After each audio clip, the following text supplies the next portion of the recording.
আমরা আসছি আজকে মোহাম্মদী জেলের সভাপতি আমরা কিসের গুজব না কেন গুজব ছড়াবো আমরা গুজব ছড়ান আপনারা আজকে যদি আপনারা ভালো হতেন আজকে যদি আপনারা ন্যায়ের পথে চলতেন তাহলে আমাদের এইখানে দাঁড়িয়ে থাকা লাগতো না কাদেরকে নিয়ে কথা বলে যারা ন্যায় চিনেই না আমরা কাদেরকে চিনি না এইটুকু দায়িত্ব আমি নিলাম ওদের অভিভাবক হিসাবে আমার সন্তান এখানে আছে ওরা কিচ্ছু করবে না তারপরও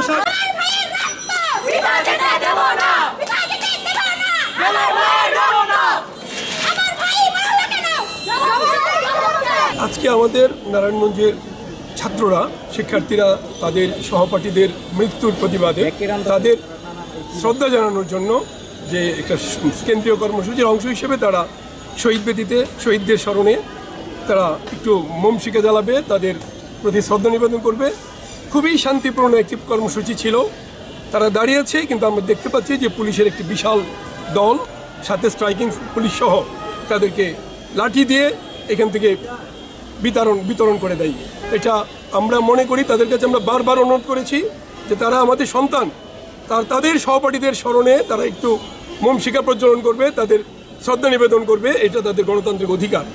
আমি এইটুকু দায়িত্ব নিলাম একজন অভিভাবক হিসেবে। তারা কোনো অন্যায় কিছু করবে না, কোনো রকম বিশৃঙ্খলা করবে না। আপনারা পাশে থাকেন, আপনারা দেখেন ওরা আপনাদেরও সন্তান, কিন্তু কিছুতেই কোনো পুলিশ সেই কাজটি করতে দেয় নাই। তাদের এই কর্মসূচিটাকে পণ্ড করেছে, তাদের উপর লাঠিচার্জ করেছে।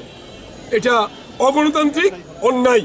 আমি একজন অভিভাবক হিসেবে এই অন্যায়ের প্রতিকার চাই, প্রতিশোধ চাই, প্রতিরোধ করতে চাই।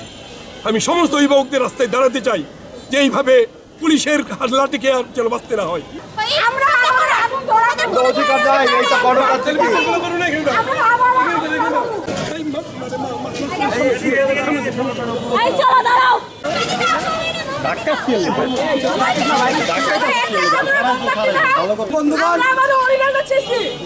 বন্ধুগণ